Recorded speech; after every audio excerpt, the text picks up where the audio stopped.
Salut à tous, c'est Yas, j'espère que vous allez tous très bien. Aujourd'hui une nouvelle vidéo tout simplement, comme vous avez vu sur le titre, on va voir qui est Geertruida tout simplement. Donc voilà, hier je vous ai fait un petit Barça News pour vous dire que le Barça était intéressé par Geertruida. Donc voilà, ici on va un petit peu expliquer quel joueur, on va un petit peu l'analyser tout simplement et voir son histoire et on va voir est-ce qu'il est rentable ou pas pour le Barça. Donc voilà, sur ce, avant que la vidéo ne commence, n'hésitez pas à vous abonner et à liker. Sur ce, je vous dis comme d'habitude, bonne vidéo à tous. Donc voilà, je vous ai dit que le Barça il avait posé 20 millions d'euros sur Geertruida et que Feyenoord en demandait 25 millions d'euros et le Barça est à deux doigts de signer Geertruida, tout simplement le joueur au poste de latéral droit. Donc voilà, en soi c'est un jeune joueur de 22 ans, c'est la future pépite prometteuse du football des Pays-Bas. Là c'est bien imposé, il est formé à Feyenoord depuis 2012 et là il est passé professionnel 5 ans après. En 2017, Geertruida signe son premier contrat professionnel avec Feyenoord. Donc voilà, c'est un international des Pays-Bas. Il a déjà joué pas mal de fois avec les Pays-Bas et franchement il était pas mal. C'est actuellement le capitaine de Feyenoord. Donc voilà, en 6 ans il s'est déjà imposé au sein de l'effectif. Il est très très bon, il joue quasiment tous les matchs de la saison Feyenoord. En plus ils ont remporté le championnat des Pays-Bas en grande partie grâce à Geertruida aussi, qui est vraiment très bon, un monstre dans son championnat. Donc voilà, c'est un très gros crack. Ça fait déjà 3 ans qu'il est dominant Feyenoord, qui joue quasiment tous les matchs, au minimum 30 matchs, 20 matchs. Donc voilà, on voit qu'il a fait confiance, que le coach lui a fait confiance et qu'il a pu avoir du temps de jeu, qu'il a pu se développer, etc.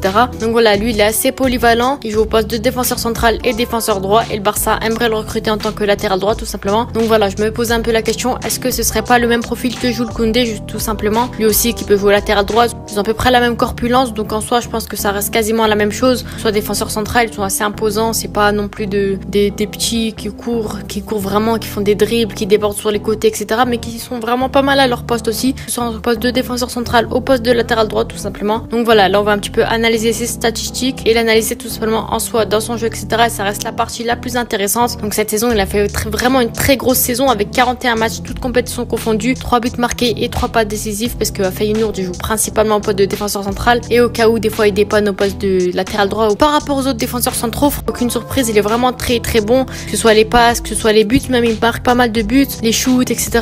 Voilà, il est vraiment pas mal, mais un problème, certes en tacle il est vraiment très très bon, les interceptions c'est très compliqué, il est pas ouf non plus, les blocs ça va, bloc de tir après il y en a pas énormément, ça il en fait pas beaucoup, voilà c'est assez compliqué, même les duels aériens il est vraiment pas bon, peu importe le poste, c'est très compliqué pour lui, mais en soi tacle il est vraiment très bon, ses tacles il les réussit très bien, donc en soi ça me rassure aussi, puisqu'on voit qu'il est très bon à son poste, etc.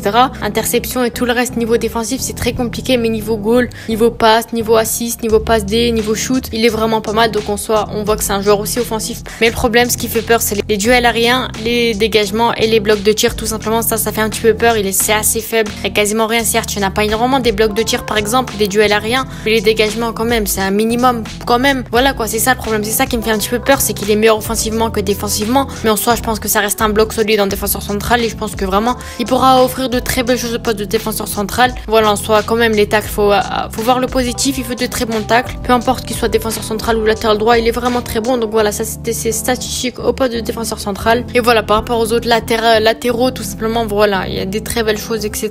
Oh là c'est vraiment très très compliqué, il est beaucoup moins bon au poste de défenseur central et on voit que son vrai poste là juste avec les stats on voit que son vrai poste c'est le poste de défenseur central. Les goals il en marque un peu moins, les tacles il en fait beaucoup moins, les interceptions il en fait beaucoup plus. Par contre ça c'est un point positif aussi, il fait pas mal d'interceptions. Voilà, les duels aériens il est un peu plus bon aussi, donc défensivement c'est assez surprenant, mais il est meilleur au poste de latéral droit que défenseur central. Sinon en soi les passes il a toujours été très bon, peu importe le poste, ça c'est sa qualité aussi, de fait de très bonnes passes, c'est ce qui fait qu'il fait pas mal de passes décisives, etc. Il marque pas mal et ça compte pas les penalties parce qu'il marque pas de penalty lui. Donc voilà, en soi que c'est un assez bon joueur, assez offensif, contrairement à Koundé qui est pas très offensif non plus. Donc en soi je pense que vraiment ça pourrait nous apporter une chose en plus au poste de latéral droit par rapport à Koundé quand on l'a vu cette saison. Mais en soi je pense que vraiment ça pourrait être une belle chose au poste de latéral droit. Certes il est mieux en défenseur central, mais vous savez il y a trop de concurrence, donc en soi latéral droit je pense que ça reste un très bon poste pour lui. On voit que sa qualité, sa vraie qualité c'est les passes, et son défaut malheureusement ça reste potentiellement les blocs ou peut-être on va dire les duels aériens, c'est beaucoup plus compliqué pour lui, même si au milieu de terrain il est très bon en duel aérien, ça dépend vraiment du positionnement, il fait de très belles choses, assez bon, assez performant, et on voit que vraiment ça fait plaisir aussi.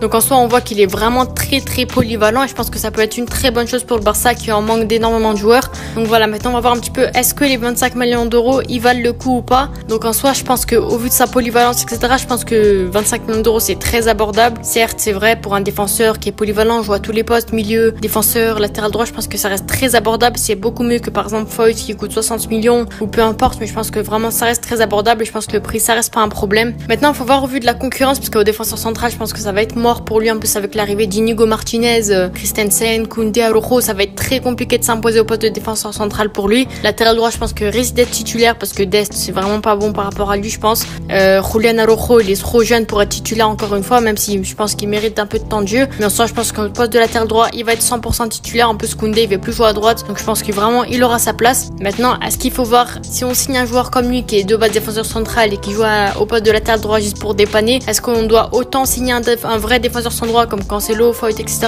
ou autant signer Geertruida, le faire développer au poste de latéral droit et pourquoi pas qu'il progresse dans les années à venir. Donc personnellement, je vais vous dire la vérité, j'aurais préféré un Cancelo ou un Foyt qui reste plus offensif. C'est leur vrai poste, ils ont vraiment été formés là-bas. Voilà, vraiment ils ont l'expérience. Cancelo, il est assez âgé en plus, il a toute l'expérience. Il pourra forcément nous aider en Ligue des Champions. Foyt, voilà, il est un peu plus offensif, etc.